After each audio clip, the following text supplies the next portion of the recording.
Hossam Abdelgawad, congratulations. You've been chosen as the prize winner of the Young Researcher Award 2010. Thank you.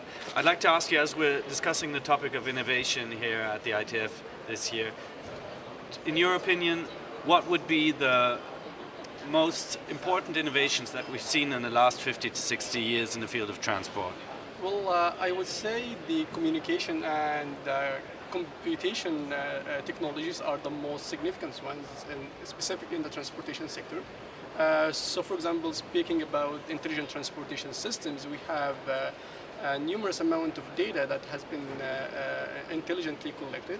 And this has a significant impact on how people travel and also how do they commute and getting such information in real time.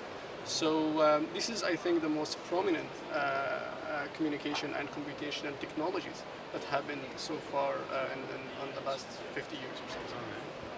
And looking ahead, do you think these technologies will play such a great role in the years to come, looking ahead up to 2050, or do you think we will live to see another revolutionary innovation that will change the face of transport? I think the same trend will continue, but maybe with a much faster rate.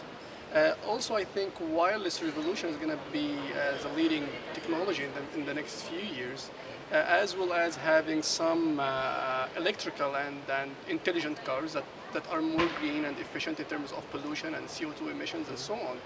And also, most importantly, we getting all this information that we collect throughout the day.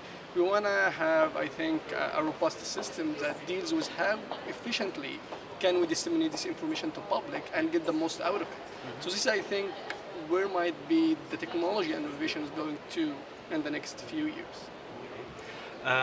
Your study is dealing with how to evacuate big cities in the case of an emergency, in the case of a catastrophe or a terrorist attack, for example.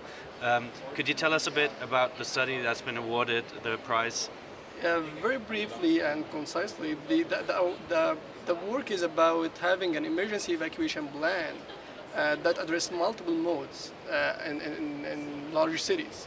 So in terms of any natural or man-made disaster, we are looking how efficiently how can we evacuate people as efficient as we can, using all ITS strategies, intelligent transportation strategies, using advanced simulation modeling techniques, and also using some intelligent techniques to collect some data.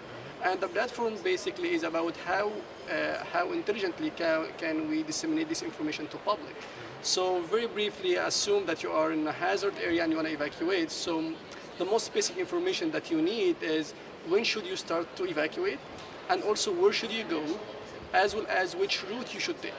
So these three pieces of information, they seem to be very simple, but at the same time, they are very, very important to disseminate to people in a prompt way to get them as fast as possible from the network. So congratulations again. Thank you very much for this talk. Thank you so much. Thank you.